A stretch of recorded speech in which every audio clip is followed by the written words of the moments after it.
In fact, it is reported that smokers are more likely to enter menopause 3 to 5 years earlier than other women in the general population. It averages about 51 years, but it occurs between 45 and 55.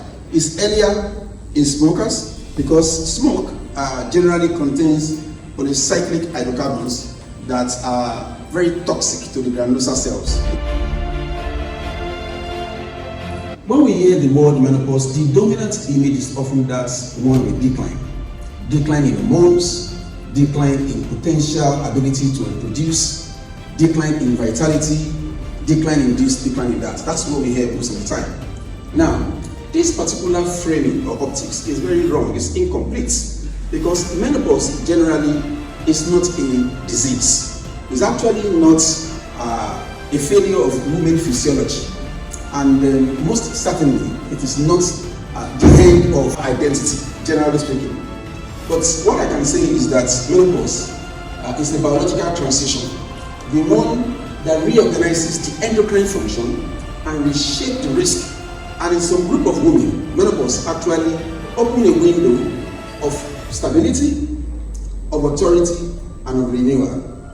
In the early reproductive period of women, there are certain cluster of risks that they are faced with: pregnancy, childbirth, certain gynecological conditions like uterine fibroid, endometriosis. These challenges, they gallantly work through it. However, there is a reorganization because of hormonal changes when they approach the second half of their life that is characterized by some of the things that menopause manifests with. As well, in Nigeria, we have about 17 and 16% of women being postmenopausal.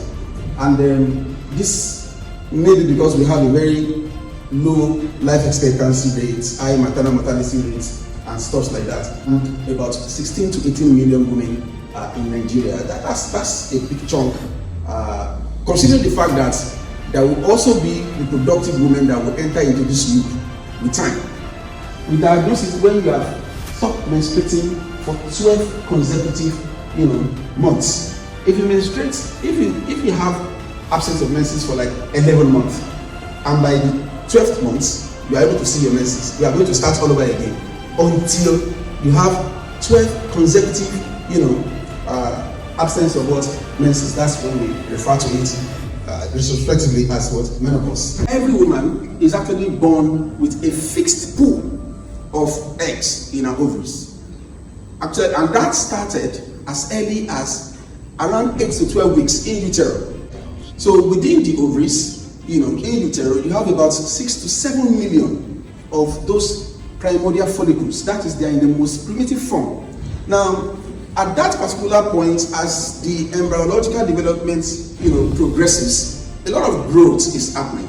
The follicles also want to mature, but they get arrested. They try to move to the next phase, but they die in the process. So, as the woman ages, she has a progressive decline in ovarian reserve, and it is so at the end of the day, that pool will be exhausted. The idea is that menopause is not one treatment that fits all. So when we say individualized care, we are asking the question: who is this woman? You need to know.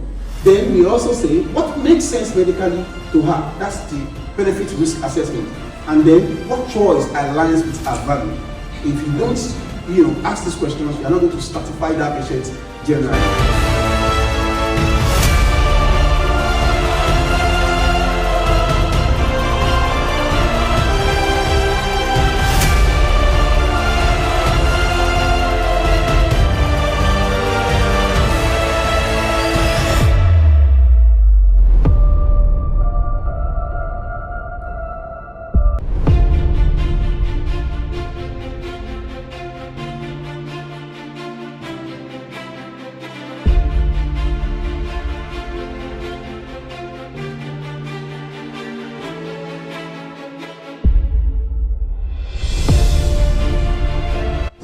Menopause represents one of the fastest growing demographic forces in global health. Every year, millions of women enter this phase and will live 30 to 40 years beyond it. It is not a dependent, it is an opportunity. Opportunity to prevent cardiovascular disease, to protect bone, preserve cognition, reclaim sexuality, redefine vitality. The ovary may retire, but the woman does not. If you understand oxidative stress, neuroendocrine shifts, metabolic remodeling, and psychosocial context, then menopause is no longer something to endure. It becomes something to what? Optimize. The question is no longer when does menopause start. The question is how well will she live after it begins. Menopause is not the closing chapter, it is the second act, and it demands better science, better system, and better advocacy. From transition to renewal. So when we transform how we understand menopause, we transform how half the world ages. That is not just medicine, it is a legacy. Thank you.